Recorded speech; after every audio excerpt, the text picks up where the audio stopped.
They said I was disloyal for missing his birthday party. Now they're paying me 9 figures to keep the lights on. He fired me at 9 a.m.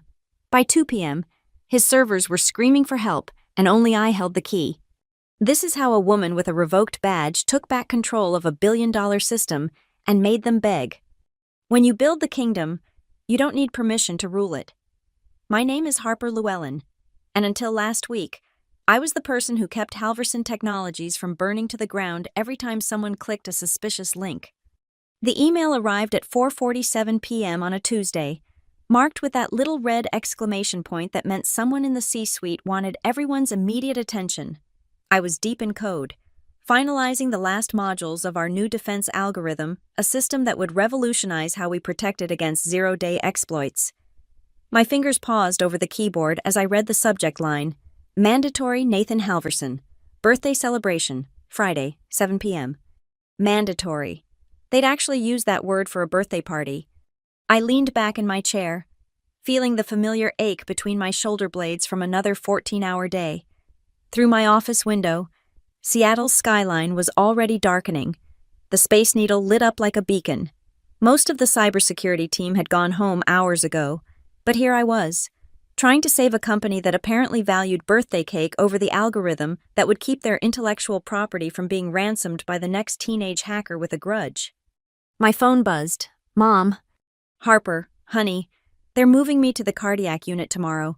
The doctor says the surgery needs to happen sooner than we thought. The weight of her words settled in my chest like lead.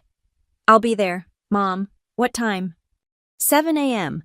But don't you have that big presentation on Friday? Friday, Nathan's party, Mom's surgery prep, the algorithm deadline. Don't worry about it, I told her, already knowing which choice I'd make. You're more important than any presentation.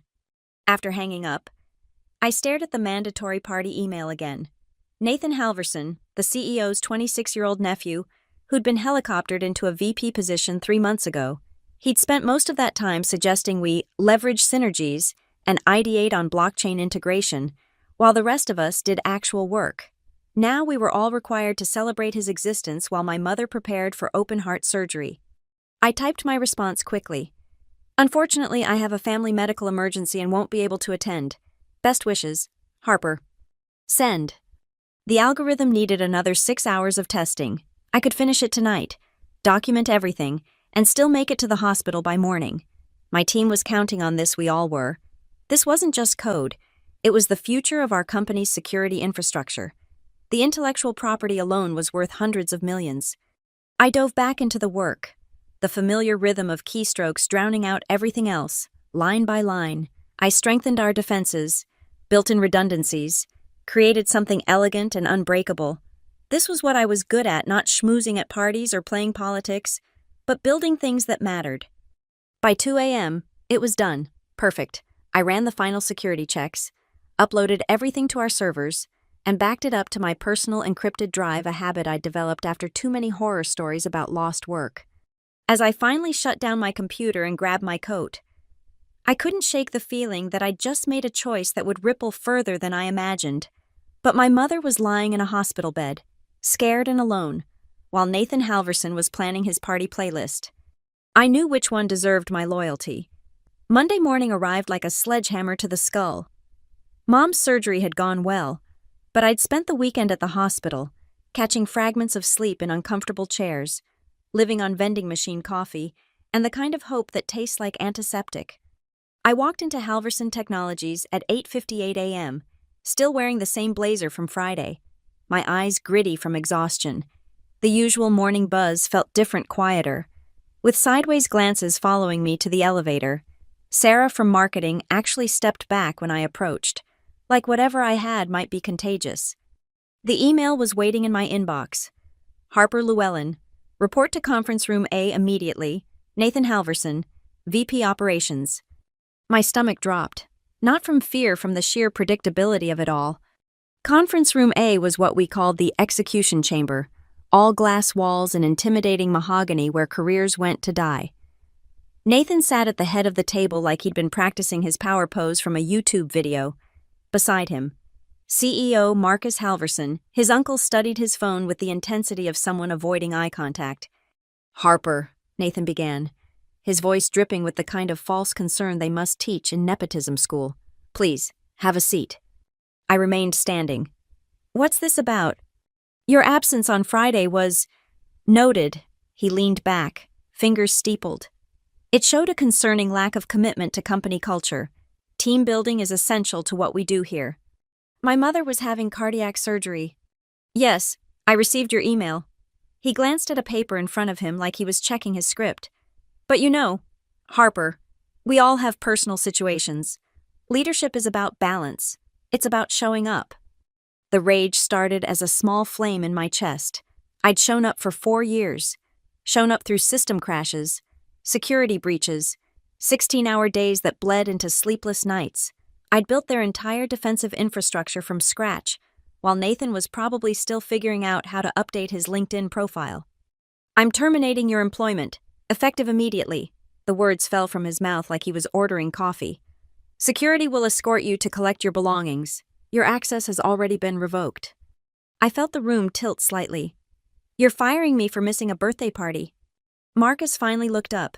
It's about cultural fit. Harper, Nathan feels the team needs someone more, aligned with our vision. Our vision, like Nathan had any vision beyond his own reflection. What about the algorithm? My voice came out steadier than I felt. The defense system I just completed my team. Your team will manage. Nathan's smile was all teeth and no warmth. We'll transition your projects accordingly. Ken from the backup team is already being briefed. Ken, who once asked me if we could just download more RAM to fix a server issue. I looked at Marcus, searching for any hint of the man who'd hired me, who'd once called me the future of cybersecurity, but he'd already returned to his phone. The universal gesture of moral cowardice. You have no idea what you're doing, I said quietly. Nathan's face flushed. Excuse me. I said you have no idea what you're doing, but you will. Security arrived Tom, who I'd helped set up remote access for his daughter's virtual graduation last year. He couldn't meet my eyes as he followed me to my office. I packed methodically, personal items only, the photo of Mom and me at my MIT graduation, the stress ball shaped like a server, the coffee mug with "World's Okayest Programmer" that my team had given me last Christmas. Everything that mattered fit into one banker's box. As we passed the security office, I saw my access badge photo being deleted from the system in real time. 4 years erased with a keystroke. But they'd forgotten something. In their rush to flex power, to put me in my place for daring to prioritize my dying mother over their golden boy's ego trip, they'd overlooked one crucial detail. They thought they were revoking my access to their system. They had no idea the system had always been mine. The text message came as I sat in my car in the parking garage, still clutching the banker's box like a life preserver. My hands were shaking not from sadness, but from the kind of anger that makes your vision blur at the edges. Cafe 9, table by the window, Graham. Graham Edison. I hadn't heard from him in 6 months. Not since he'd walked out of Halverson's legal department after what he'd only described as a difference in ethical philosophy. The rumor mill said he'd told Marcus exactly where to shove his NDA violations, but Graham never confirmed it. Cafe 9 was a 20-minute drive through Seattle traffic, giving me just enough time to cycle through the stages of unemployment grief. By the time I pulled into the parking lot, I'd settled on a numb sort of curiosity. Graham didn't do social calls. He was exactly where he said he'd be, occupying the corner booth with a clear view of both entrances, a lawyer's habit. His suit was as impeccable as ever, but his expression held something I'd never seen before: satisfaction. Harper? He gestured to the seat across from him. A cup of lavender tea was already waiting my usual order. I heard about this morning. News travels fast. Faster when you're expecting it. He pulled out a manila folder, thick with documents. Tell me, do you remember the IP assignment documents you signed 6 months ago? I frowned. The standard employment agreement updates legal sent them to everyone. Not everyone. His smile was sharp as a blade. Just to the critical technology creators. And yours, Harper, had some very specific modifications. He slid a document across the table, his finger pointing to a section highlighted in yellow. I read it once, then again. The legal language was dense, but the meaning was crystal clear. A creator's trust. I looked up at him. Graham, what did you do? I protected the people who actually build things from the people who only know how to take them. He leaned back. 6 months ago, I saw the writing on the wall. Nathan's appointment. Marcus's increasing detachment. The way they started treating intellectual property like a personal piggy bank. So I made some adjustments. Adjustments. Page 12, subsection C. He flipped through the documents. In the event of termination without substantive cause in Harper, missing a birthday party is the legal definition of without substantive cause. All intellectual property created by the employee transfers to a protective trust. A trust that, coincidentally, converts to a single-member LLC after 24 hours. My heart was pounding so hard, I was sure he could hear it. The algorithm, the entire defense system. Yours? He slid another paper across. Or rather, it will be tomorrow at 9 a.m. The LLC is already established, Llewellyn Defense Systems. I took the liberty of filing the paperwork months ago. This can't be legal. It's not only legal, it's bulletproof. I wrote it myself. And Marcus signed off on it without reading too busy planning Nathan's welcome party to notice he was signing away his company's future. Graham's expression softened slightly. They never valued what you built. Harper, they saw you as a replaceable cog in their machine. But you're not a cog, you're the entire engine. I stared at the papers, trying to process what he was telling me. Why would you do this? Because I spent 2 years watching talented people get crushed by nepotism and greed. Because I couldn't save myself, but I could save a few others on my way out. He pulled out one final document. And because I believe the person who builds something should own it. The last paper was a business card for a technology law firm. My new partners, we specialize in intellectual property protection and technology transfers. If you decide to exercise your rights when you decide to we're ready. Graham, they'll come after me. Marcus has an army of lawyers. Let them come. His smile widened. They'll be fighting their own contracts. I may have been ethically flexible with some things at Halverson, but my legal work absolutely pristine. They can't break what they signed. I picked up the business card, feeling its weight. He fired me over a birthday party. No, Graham corrected. He fired you because he's a small man who needed to feel big. But Harper, he just made the greatest mistake of his life. He handed you the keys to the kingdom and locked himself outside. As I sat there in that cafe booth, surrounded by legal documents that could change everything, I thought about Mom in her hospital bed, about 4 years of sleepless nights building something remarkable, about Nathan's smug face as he destroyed my career over wounded pride. When do I need to decide? Graham checked his watch. You have until 8:59 a.m. tomorrow. After that, the transfer is automatic. He gathered his papers, leaving just the crucial documents with me. Whatever you decide. Harper, remember they fired you. What happens next? That's just business. I didn't sleep that night. Instead, I sat at my home desk, laptop open, watching the clock tick toward 8:59 a.m. The legal documents were spread across my desk like a roadmap to revenge, each highlighted section a reminder of what was about to happen. At 8:58 a.m., I opened a terminal window, not Halverson's systems, but my own secure server, one I'd maintained for personal projects. My fingers hovered over the keyboard. 1 minute to change everything. 8:59 a.m. I typed the command, execute transfer protocol, authorization Llewellyn Defense Systems, LLC.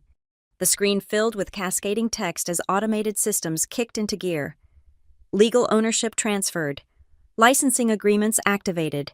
Patent assignments updated. In seconds. 4 years of work, the entire defensive infrastructure of Halverson Technologies became the sole property of my single-member LLC. I waited exactly 5 minutes, then composed an email to every department head, CCing Nathan and Marcus. Effective immediately, all licenses for the Halverson defense algorithm and associated security protocols have been transferred to Llewellyn Defense Systems, LLC. Current installations will remain functional for 72 hours to allow for transition planning. For renewal information, please contact LDS directly. Harper Llewellyn, CEO, Llewellyn Defense Systems. Send. My phone exploded within 30 seconds. Calls, texts, Emails, a digital panic attack from a company just realizing their immune system had walked out the door. I turned it off and made coffee. By 10:30 a.m., the real fireworks started. I'd set up a monitoring dashboard to track Halverson's network status, all using publicly available tools. Nothing that violated any laws. The first warning came from their development servers. License validation failed. Then the test environments. Security protocol timeout. By 11 a.m., their entire quality assurance infrastructure was throwing errors. The beauty was in the design. I hadn't built a kill switch that would have been unethical and probably illegal. Instead, I'd built a system that required periodic license validation, a standard practice in enterprise software. They'd been paying for that license through my employment. Now, that license lived in my LLC. At 11:45 a.m., my personal email received its first official communication from Halverson's legal department. Subject: cease and desist, unauthorized access to company property. I forwarded it to Graham without comment. His response came back in under a minute. Already handled. Check your inbox in 3, 2, 1. A new email appeared, this time from Graham's firm, addressed to Halverson's legal team.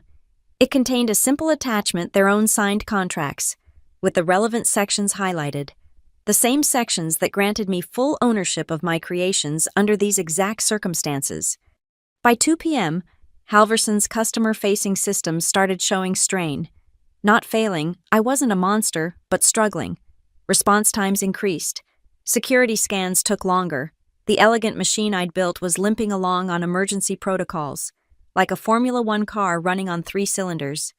My new business phone, Graham had insisted I get one, immediately rang for the first time at 2:15 p.m. Ken, my would-be replacement.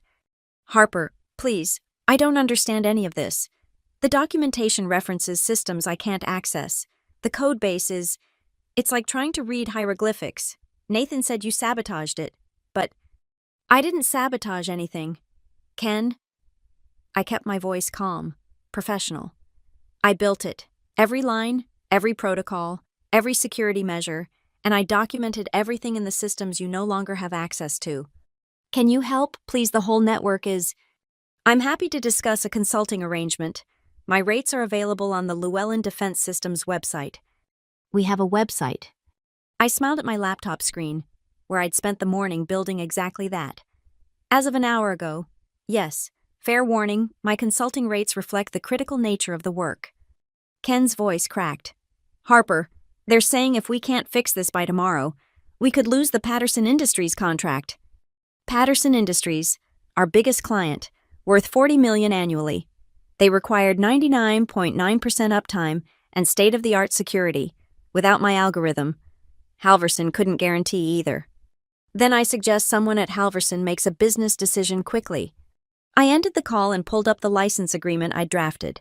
Standard enterprise software terms, with one small addition, a morality clause that would void the agreement if the licensee engaged in discriminatory employment practices. Let them chew on that. By 3 p.m., the situation at Halverson had escalated from crisis to catastrophe, their status page public-facing. Because transparency was a selling point I'd insisted on, showed 17 systems in degraded status. Tech blogs were starting to notice. Halverson Technologies experiencing widespread outages, read one headline. My phone buzzed with a text from an unknown number. I'd bet my new company it was Nathan, probably too proud to call directly. This is illegal. You'll be hearing from our lawyers. I typed back, already did. They seem to have some reading comprehension issues. I suggest hiring better ones. H. Then I blocked the number and went back to drafting my first real proposal as CEO of Llewellyn Defense Systems. Atlas Secure Tech had left 3 voicemails already. It was 3:27 p.m. on a Monday, and I owned the algorithm that could save or sink a billion-dollar company. They'd fired me at 9 a.m. By 4 p.m., they'd understand exactly what that had cost them. The emergency board meeting at Halverson Technologies started at 4 p.m. sharp. I knew because Graham had a contact inside someone from accounting who'd grown tired of watching Nathan expense $5,000 dinners while the engineering team worked with outdated equipment. They're in full meltdown, Graham told me over the phone. Marcus is screaming at legal. Legal is screaming at Nathan. and Nathan is trying to blame everyone but himself. I was sitting in my apartment, watching their stock price tick downward on my second monitor, down 12% since the tech blogs picked up the story. The market hates uncertainty, and a cybersecurity company with failing security was the definition of uncertain. What's their play? I asked. Right now they're trying to claim you stole proprietary code. They want to file criminal charges.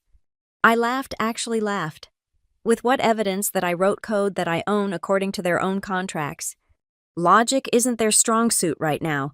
Marcus just fired their head of legal. Apparently he should have read the contracts more carefully 6 months ago. Graham paused. Harper, Atlas Secure Tech just released a press statement. They're monitoring the situation at Halverson with interest. Corporate speak for circling blood in the water. By 6 p.m., the real panic had set in. Their largest customers were demanding explanations. Patterson Industries issued a 48-hour ultimatum: fix the security issues or lose the contract. That information came courtesy of my former team lead, Diana, who called me personally. Harper, I'm not supposed to be talking to you, but this is insane. Ken literally asked me what a firewall does. Nathan's solution to the crisis was to suggest we crowdsource security solutions from the community. Diana, you know I can't. I'm not asking you to do anything. I'm just saying that if Llewellyn Defense Systems happen to submit a proposal to Patterson Industries directly, well, their contract with Halverson allows for emergency vendor substitution. The line went dead. Diana had always been clever. By 8 p.m., I'd received 17 calls from Halverson board members. I didn't answer any of them. Instead, I finished my proposal to Atlas Secure Tech full licensing of the defense algorithm, plus a 5-year development contract. Initial offer, $320 million. Graham thought I was undervaluing it. Harper, they'd pay twice that. It's not about the money anymore. I saved the proposal, encrypted it, and prepared to send. It's about making sure everyone knows exactly what Halverson threw away. The call I'd been expecting finally came at 9:43 p.m., Marcus Halverson himself, calling from his personal cell. Harper, his voice sounded like he'd aged 10 years in 12 hours. We need to talk. We're talking. In person, please. This has all been a terrible misunderstanding. A misunderstanding. I pulled up the termination email Nathan had sent to HR, CCing half the company. Which part? Where your nephew called me disloyal, or where you sat there and let him do it? Silence. Then, Nathan has been reassigned, effective immediately. Let me guess, reassigned to a different department where he can't do any more damage. Maybe something in marketing where his ego can't break anything important.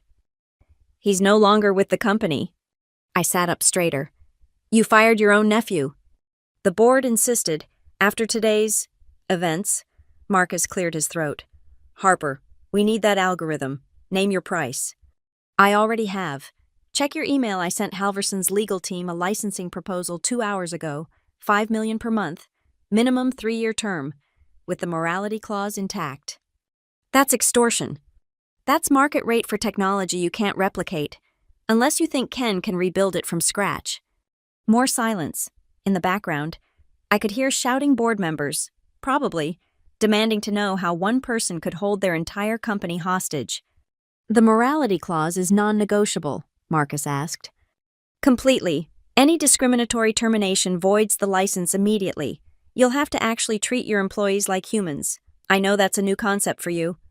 You're enjoying this. I thought about Mom, still recovering in the hospital. About 4 years of 100-hour weeks. About being told I was disloyal for choosing family over a birthday party. No, Marcus, I'm not enjoying this. I'm just done pretending that brilliance should bow to nepotism. You made a choice this morning. Now live with it. I ended the call and turned off my phone. Tomorrow, Atlas would respond to my proposal. Tomorrow, Patterson Industries would need a new security vendor. Tomorrow, Halverson would have to decide if their pride was worth more than their survival. But tonight I sat in my apartment, watching their stock price fall and their systems fail, and felt something I hadn't experienced in 4 years of corporate servitude. Power. They'd tried to break me in that conference room, to make me small and disposable. Instead, they'd set me free, and in their arrogance, they'd forgotten the most important rule of technology. Never fire the person who holds all the keys. Tuesday morning arrived with an email that made my coffee taste like champagne. Ms. Llewellyn, Atlas SecureTech would like to schedule an urgent meeting regarding your proposal. Are you available today at 2 p.m., Victoria Carver, CEO? I was more than available. I was ready. The meeting location made me smile, the Fairmont Olympic Hotel. The exact venue where Nathan had held his ridiculous birthday party. The irony wasn't lost on me. A week ago, I'd been persona non grata for missing his celebration. Now I was about to negotiate the biggest deal of my life in the same building. I arrived at 1:45 p.m., wearing the sharpest suit I owned, the one I'd bought for my MIT graduation and saved for moments that mattered. Victoria Carver was already there, flanked by her CTO and head of legal, the kind of serious players who didn't waste time on birthday parties. Harper, Victoria stood, extending her hand. I've been following your work for years. The Patterson Industries implementation was particularly impressive. Thank you. I took my seat, noticing she'd done her homework. Though I suspect you're more interested in recent developments. She smiled sharp, knowing. The entire tech industry is watching Halverson implode. Their stock is down 22%, but what interests me more is what you built that they couldn't live without. I opened my laptop, pulling up the technical specifications. For the next hour, I walked them through the algorithm, not the code itself, but the architecture, the philosophy, the 5-year roadmap I'd developed. Their CTO's eyes grew wider with each slide. This is revolutionary, he breathed. The approach to zero-day detection alone could change the entire industry. Halverson thought so too, I said evenly. Until yesterday. Victoria leaned forward. Your proposal mentioned $320 million. Let's talk real numbers. Let's. $400 million for exclusive licensing, plus a 10% royalty on any products we develop using your algorithm. 5-year initial term, with performance bonuses tied to implementation success. I kept my face neutral, though my heart was racing. Non-exclusive licensing, I maintain the right to use my own technology. For your own operations, yes, but not for licensing to our competitors. Define competitors. We negotiated for 3 hours, every clause, every term, every possibility. This wasn't Nathan's playground of ego and arbitrary power, this was business at its purest. By 5:30 p.m., we had a deal framework. There's one more thing, Victoria said as her lawyers prepared the initial documents. We'd like to offer you the position of Chief Innovation Officer. You'd oversee the implementation of your algorithm and lead our next-generation security development. CIO at Atlas SecureTech, the position Halverson had dangled for 2 years but never delivered, always finding excuse after excuse. I'll need to think about it. Of course, but Harper, Victoria's expression was serious. We're not Halverson. We don't do nepotism hires or birthday party politics. We hire brilliance and we protect it. As I left the hotel, my phone buzzed with a notification from the patent office. Application 894411. The defensive algorithm patent I'd filed 6 months ago as a personal project had been approved. The timing was almost poetic. Halverson's emergency patent filing, submitted yesterday in desperation, would hit a wall of prior art. Graham called as I reached my car. Halverson just filed an emergency injunction. They're claiming trade secret theft. And rejected. The judge took one look at their own contracts and basically laughed them out of court. Marcus is apoplectic. He paused. Also, Nathan's been calling my office. Apparently, Daddy cut him off completely. He wants to apologize to you. Tell him to save it for someone who cares. With pleasure. How did Atlas go? $400 million plus royalties. And a CIO offer? Graham whistled low. From fired to $400 million in 48 hours. That might be a record. It's not about the money. No, he agreed. It's about proving that talent matters more than last names. That building something matters more than birthday parties. I thought about Ken, probably still struggling to understand basic firewall protocols. About Diana and my team, trapped in a company that had chosen nepotism over competence. About Marcus, learning too late that you can't fire the foundation and expect the house to stand. Graham, what would it take to hire away Halverson's best engineers? He chuckled. At this rate, probably just a promise of competent leadership and no mandatory birthday parties. Start making a list. If I'm going to be CIO anywhere, I'm bringing the builders with me. Harper Llewellyn, corporate raider. I like it. I ended the call and sat in my car for a moment, watching the Seattle sunset paint the sky in shades of victory. A week ago, I'd been a disposable employee, fired for putting family over office politics. Now I held the keys to a $400 million kingdom, with the power to reshape an entire industry. All because a spoiled nephew couldn't handle someone missing his party. The best revenge, they say, is massive success, but sometimes, the best revenge is simply letting incompetent people live with the consequences of their choices. And Halverson. They were about to live with theirs for a very long time. The meeting was set for Thursday at 10 a.m., in the most neutral location possible, a conference room at Graham's law firm.